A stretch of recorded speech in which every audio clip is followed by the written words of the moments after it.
Yeah, hello and welcome to another episode of the weekly Spielworxx chat, season 2. My name is Uli Blennemann. So these were really great times. What you saw before this photo, that was BGGCon 2019, Claude teaching the Smoky Valley, and we had so much fun over there. And thank you for watching. If you have any questions or comments, please post them in the chat window. And hello, Matt, good to see you. Having a picture of a convention is just cruel. Yeah, it is what it is, but I could start now with a convention. Maybe a very small one, and certainly not in these conditions. So, conditions have to change, of course, but I am ready for a convention. And my hope is actually, I'm not too optimistic that it is Laria 2022 in Portugal, directly at the Atlantic. So that would be probably March, and I'm ready for it. I'm really ready for it. And there is Claude. Yeah, hello. Yeah, it was a great time, a great convention, and that game was wonderful. So we had a table with Shari, with Chris, and with, of course, you saw Smooks from the Taiwanese board gaming group, I think is the name. So and Claude taught the game, so that was wonderful. Yeah. And Uftata, nice name, is there. Good evening. Good to see you. So let me start.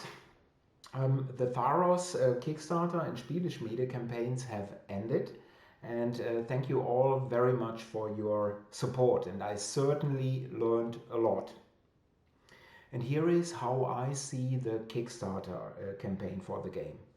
So I used Kickstarter and Spieleschmiede together, and both are crowdfunding sites. And this is not easy. The target customer group is roughly the same.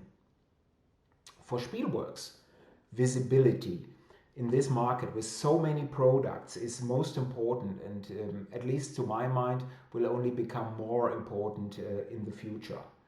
And Spieleschmiede, belonging to Happy Shops, after Amazon, the largest online shop for games in Germany, has a huge mailing list. So really a huge mailing list. They were able to advertise Tharos to quite a few people who probably have never heard before of Spielworxx.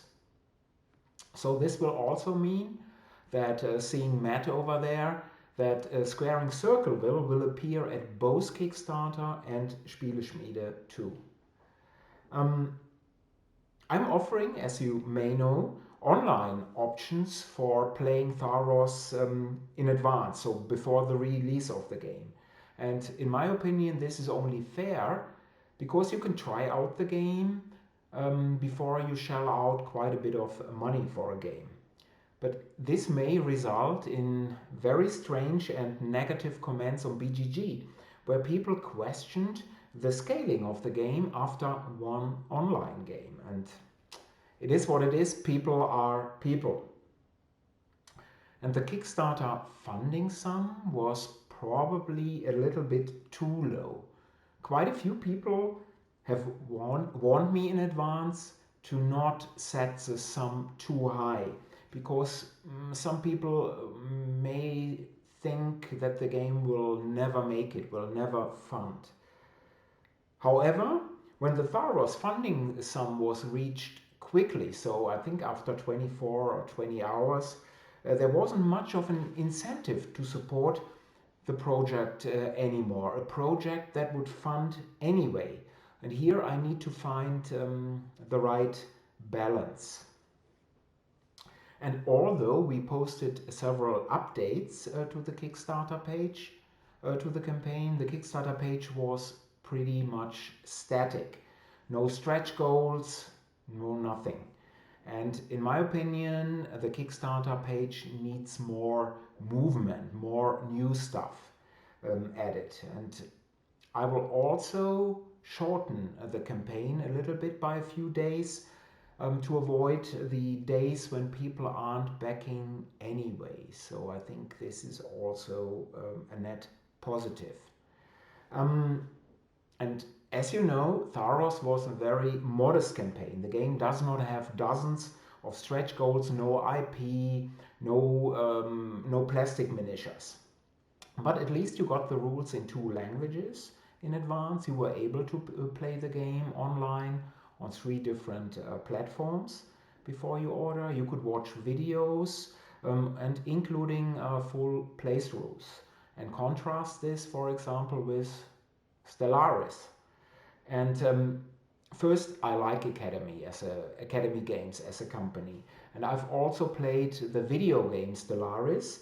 Although I stopped after a while because, and this is just me, in my opinion, there is too much micromanagement in Stellaris as a video game. But I was looking forward to the Stellaris campaign by Academy Games now. But apart from flashy pictures, huge and, in my opinion, not too good looking miniatures, you hardly get any info. No rules, no real details, and this for a very high price tag. But you see what is important: plastic miniatures and an IP. And let me just say, I'm not jealous one bit. It is really what it is. And of course, Academy has probably paid quite a large sum for the license. But yes, so this is my take on the Kickstarter campaign for Tharos. And maybe there are some comments on this, so let me take a look in a second.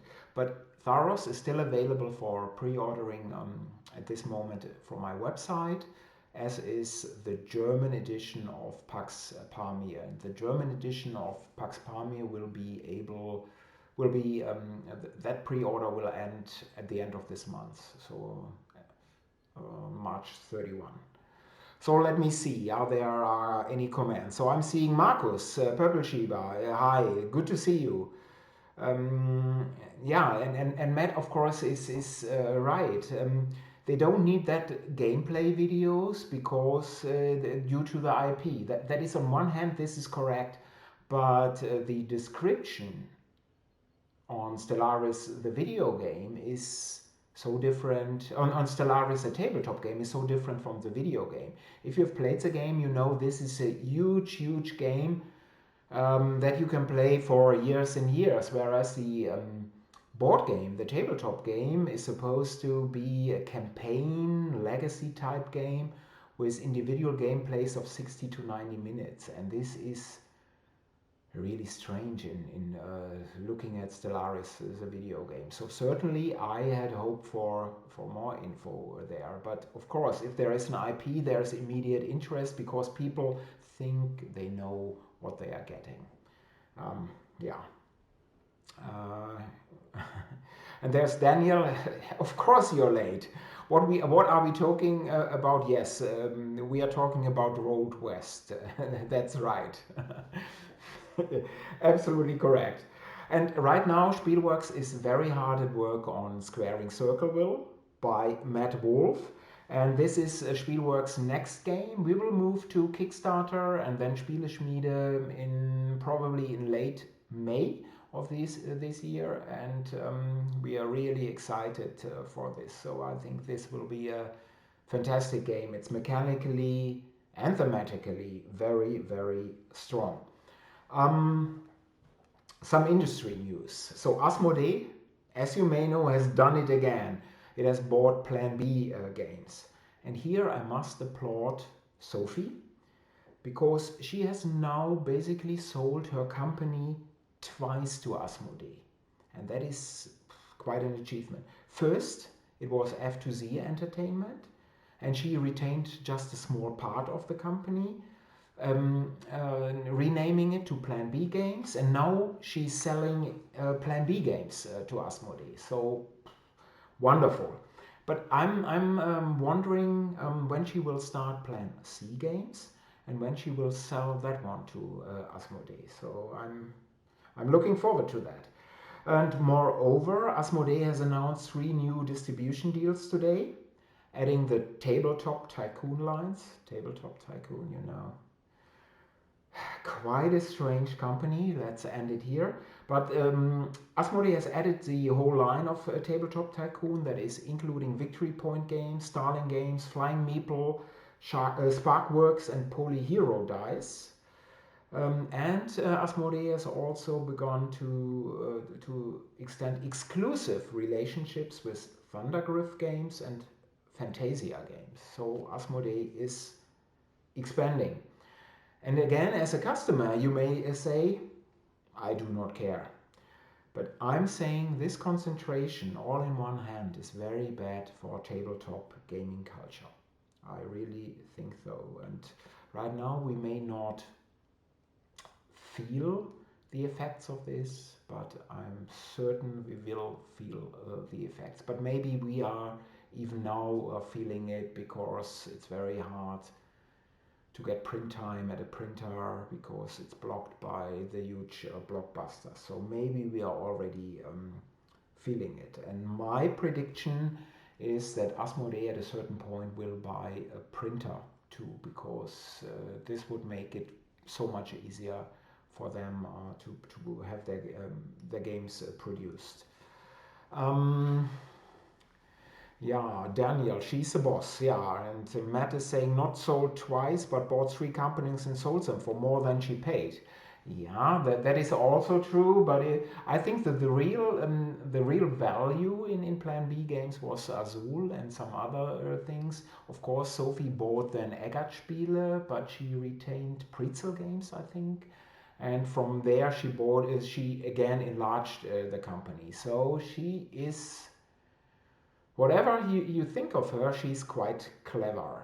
Um, and Matt is saying, just wait until Asmodee starts distributing Spielworxx titles. I'm sitting here all day waiting for the phone call that Asmodee is buying Spielworxx, but so far no luck, because that will be the day when tabletop gaming culture will really uh, go down at all. Games. A few weeks ago, I mentioned Westphalia by Hollandspiele here. So you may remember this one here. Westphalia. And we indeed played a six players only game via Vessel. So you can't play the game with any player count lower than six, and it was a great experience. And Westphalia is a game on the diplomatic negotiations and military campaigns that brought an end to the 30 Years' War and to the 80 Years' War in the Netherlands, in modern day Netherlands. And the goal of the six players are not mutually exclusive. If multiple players meet their victory conditions, they all win. And we liked the game so much, so it was a game with 2 Americans and 4 Germans, that we will play again. And now we know a little bit more about the powers and how to negotiate with them. Because this is very much a negotiation game. And another nice factor in Westphalia is that it doesn't last a day to finish. You may complete a full game in about 150 minutes. So highly recommend it if you can find 5 other players for an online session. And last Saturday, we played, and I'm seeing Marcus here, we played a personal favorite of mine with 4. So an Infamous Traffic. So another great cover here. This is not the strong thing in an Infamous Traffic, but in my opinion, the game is just perfect. So it is so brutal, so tense, so tight. Every single action in this game really counts. Even when to pass is most important. So it is a game unlike most other games, and I really think it is also superior to the first edition of John Company. I haven't played the second edition of John Company, so this may change my opinion, but it is really a wonderful game. So if you aren't a Care Bear, and if you like to, with every action, if you like to attack other players and stab them in the back, but you need to work together at the same time, or at least with some of the players, then you should check out an Infamous Traffic. The rules, even in the 1.1 version, which is available from BGG, and with the help of the Play Aid that is also available from BGG, the rules are quite bad, but one learning game should be enough so that you know what you do. And the box says it's for 2 to 5, and I would not recommend and I would not play it with 2 or 3. It's for 4 or 5 in my opinion, and 4 and 5 are also very different games to play. So highly recommended. It's a game that I would rate an 11 at the 1 to 10 BGG scale. So it may be at this moment my favorite game. And with this game, I really hope that Cole is not changing too much. So I think in John Company, which I have played a few times and which I really like, I think it's a great game. But here I think, but looking at John Company, I can see some room for improvements in some areas. But here in Infamous Traffic, if it would be me, I would just bring the game to professional graphic standards and have new rules included, not change one bit. But I think that Cole will change some things for most probably because he's the author, he's the designer. So it is natural if you look freshly at one of your babies, at one of your uh, games, that you will want to change a few things. And yeah, let's wait. But Spielworxx will do the German edition of an Infamous Traffic, also of John Company second edition, when Cole and Drew are ready to offer the second edition of an Infamous Traffic. And I'm really looking forward to this. So let me just look here. Daniel Asmodee just bought new mill industries for a Wendy's Baconator meal, large size. So you see, at least it was a large size meal. So you see, Asmodee, they are smart. They know they can't offer you, Daniel, for new mill industry a small meal at Wendy's. It has to be a large meal. Or did you negotiate this? So maybe I was wrong here. And Marcus is confirming that was an Infamous Traffic. I didn't notice. So may I, Marcus, may I mention this here publicly, or is this something to not mention? Sure. So that was one of the funniest moments in the last 12 months in the pandemic. So it was Andre Hyvy, so you may know him from Twitter, a very good gamer, good friend from Germany, very nice person. And it was Chris from Seattle. You probably know him from Twitter as well. It was Marcus and me playing. So, and we had planned this game for weeks, and we had talked about this at Skype. We had said, well, we will play an Infamous Traffic, and yeah, everybody was saying wonderful. So we are starting the Skype session. Vassal module is up. Chris is there. Andre is there. Yeah, I'm there. Marcus is coming. Purple Shiba, so is coming. And he's looking a little bit, let's say, it was a pretty strange look. And he's saying, well, I've read the rules, but I read the rules to this to the Grand Trunk Journey by Claude.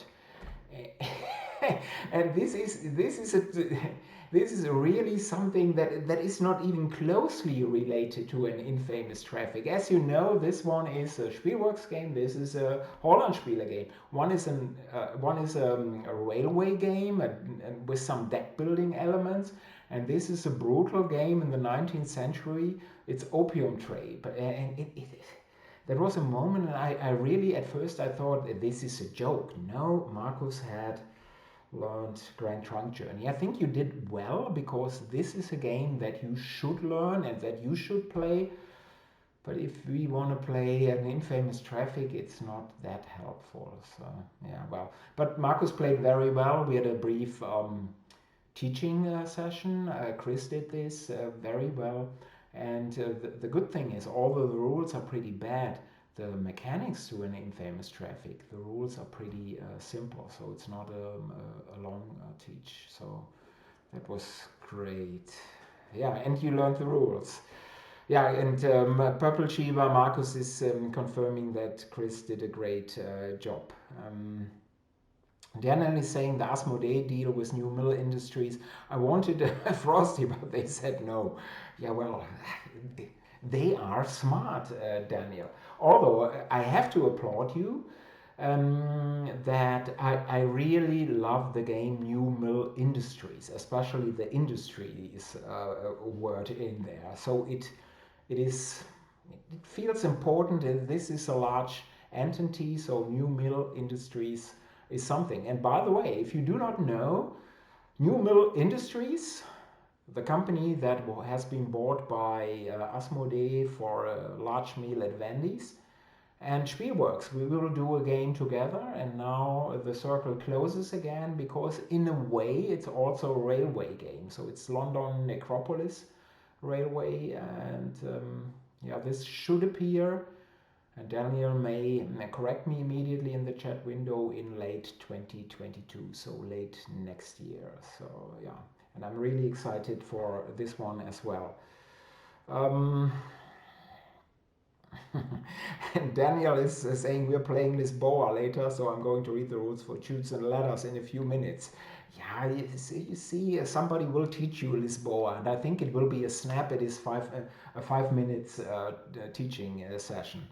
Kickstarter in March 22, I think. Yeah, you're absolutely right. The game is supposed to be out in September of 2022, so before Essen, because I really, really, really hope that Essen in next year will happen. In contrast, probably to this year, although it is still possible, but I fear that I'm not vaccinated, and if I'm not vaccinated, I will not attempt Spielworxx. And please contact me if you need a hotel room for Essen of this year, because I was able, with some luck, to move it from 2020 to 21. Yeah, but I doubt that I will be able to move it now again to 22. But who knows? So if you need a hotel room, it's beautiful. Essen is a beautiful city in the midst of the Ruhr area. So if you need a small, tiny hotel room right at the main station, just let me know. So I think it will be available. Hello, Matze. Good to see you. Um, and Daniel is saying we should touch base after the stream too. Want to make sure you're not waiting to anything from me. Yeah, let me drop you, Daniel, a mail tomorrow, or I will tweet you tomorrow, because for me, after this stream, the day is over. Yeah.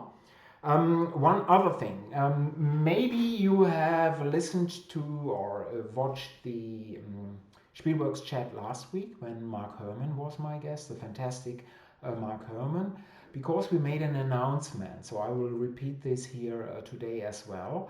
Mark will do a Spielworxx game. So he has agreed to do a game for Spielworxx. So it's not a GMT game where I'm then licensing the German edition. So now, no, it's an exclusive Spielworxx game, and it will be a playable World War II strategic game. So, and definitely not a monster game with 40 pages of rules. We hope to have it very playable and really innovative. And Mark, of course, is, in my opinion, the best wargaming designer out there with a ton of experience.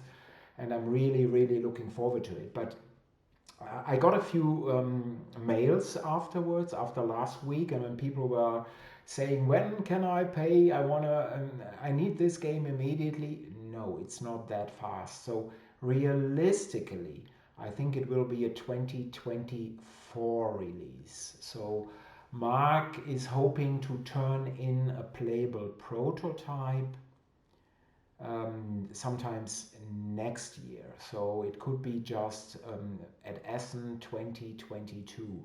And then surely we'll need another full year at least to develop the game, and then we can maybe offer it for 2024. But I'm still very excited for this game, because I'm a wargamer at heart, and I wanted to do another war game for a long time. And of course, this arrangement that Spielworxx has a worldwide um, rights to a game makes it much more attractive to me than just licensing a German edition. Yeah.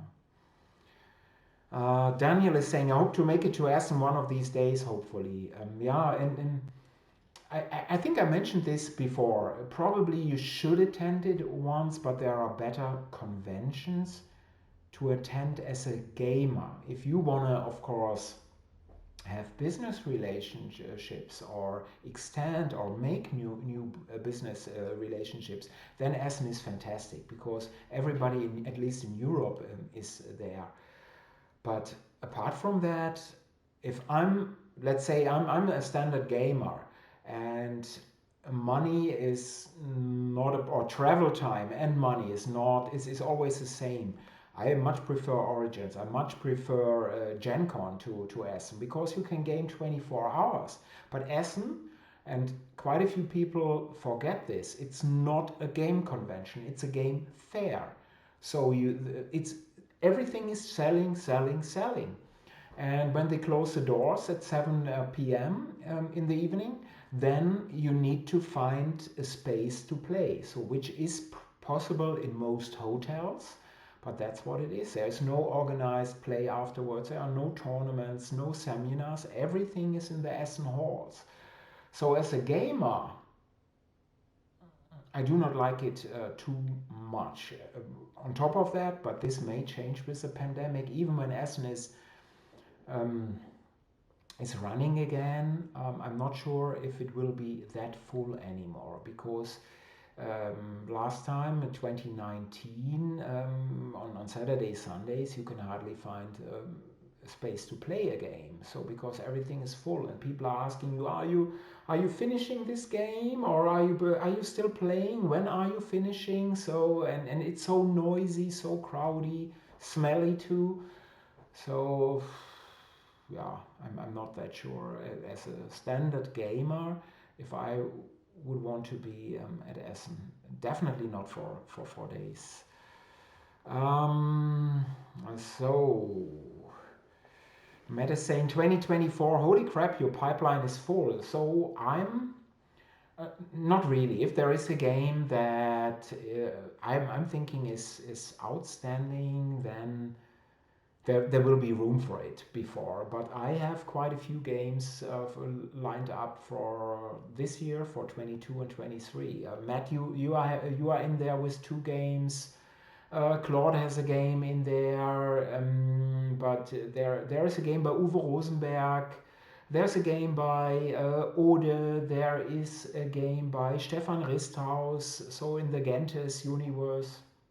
So all, in my opinion, very exciting projects. And if development is going according to plan, then these games will appear before Mark's game. And you need to see even a pretty playable and not that complex war game. There are so many variables in the game. You have lots of pieces, at least 200, maybe 300, and you need to balance this. So it's not it's quite an intense project, I guess. Um, so Uli can't say no. Daniel is saying I can't say no. I'm rejecting so many games here, so it is quite a bit. Uh, and Matt is saying I better get cracking on the third game in our series, otherwise it will be 25. So I had marked this game here in my book for 26 actually. So no, I'm really looking forward to anything you're presenting.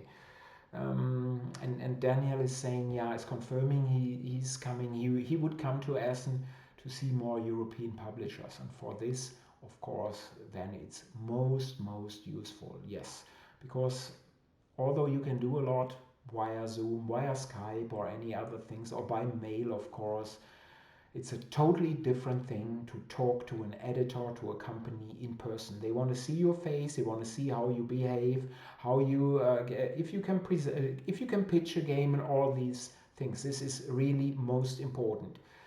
Um, And Daniel is saying, yeah, Matt, we can do it as a new middle Spielworxx release to get it out sooner. Yeah, no, no, 27 then it will be.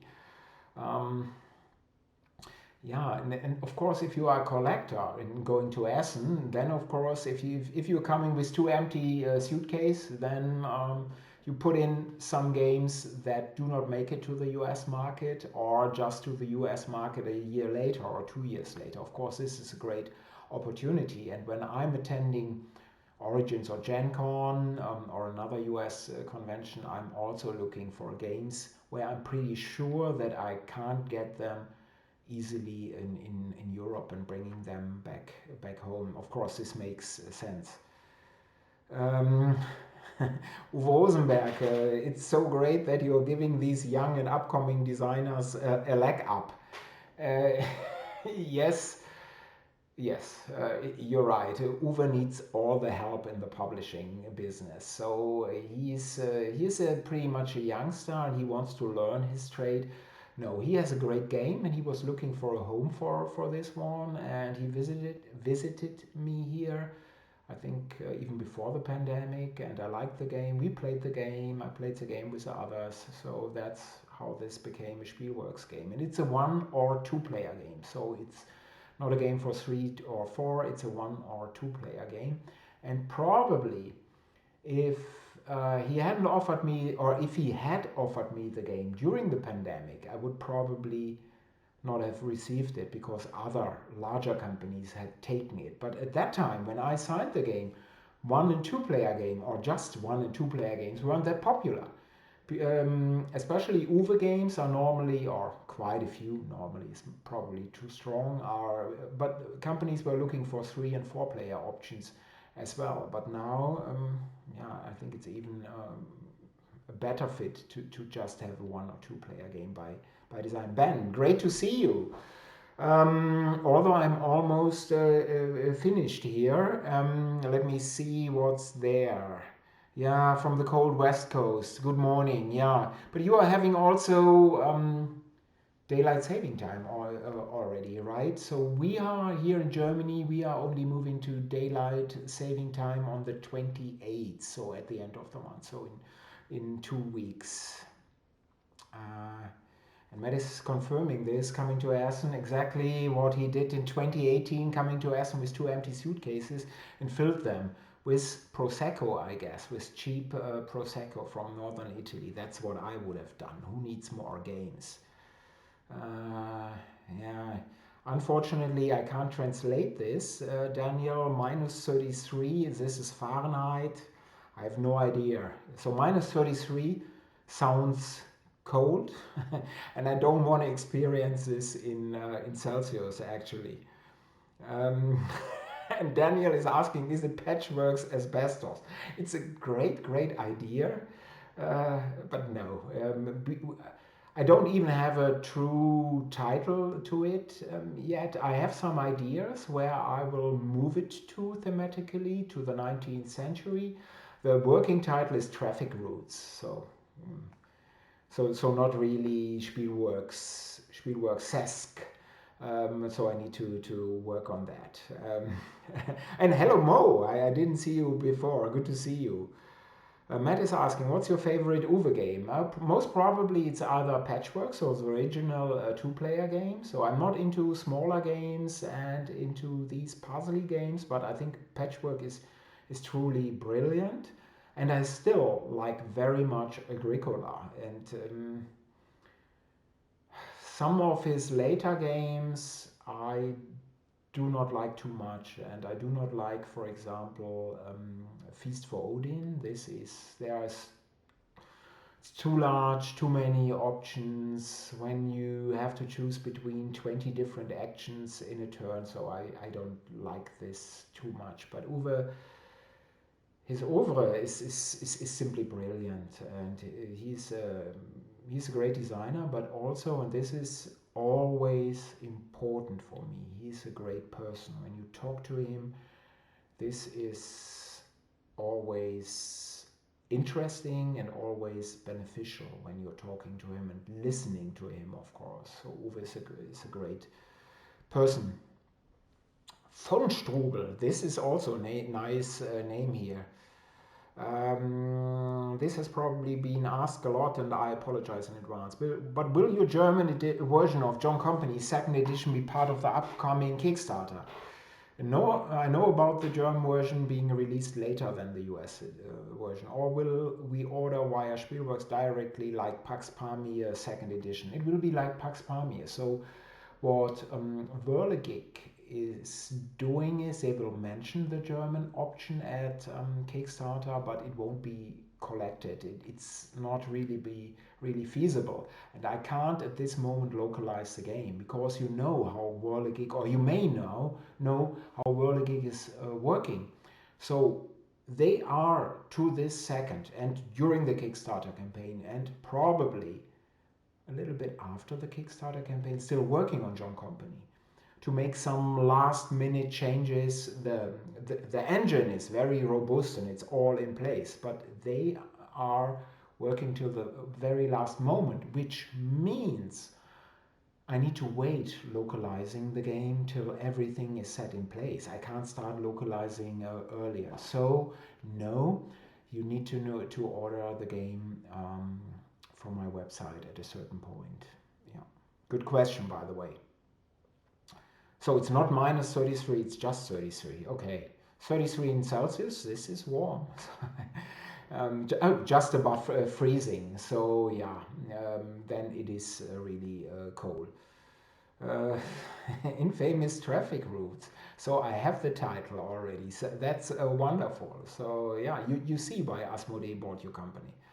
And Daniel is confirming 100% in agreement on Feast for Odin. Yeah, it is what it is. And of course, who has a name von Strobel?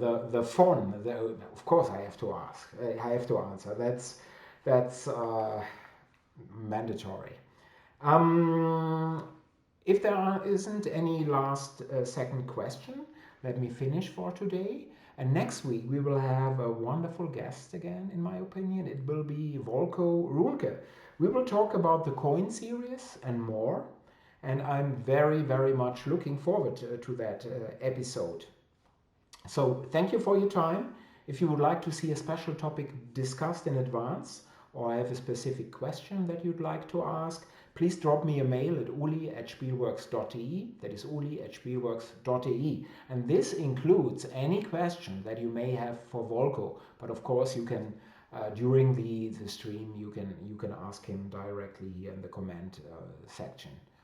And Marcus is saying, hope you had a great birthday. Yes, let me finish with this. I had a pretty good birthday. At my age, it's not that important anymore, but it was basically a work day. But in the evening, the mighty Iserlohn Roosters were playing, and we beat the Diesel Nazis of Wolfsburg.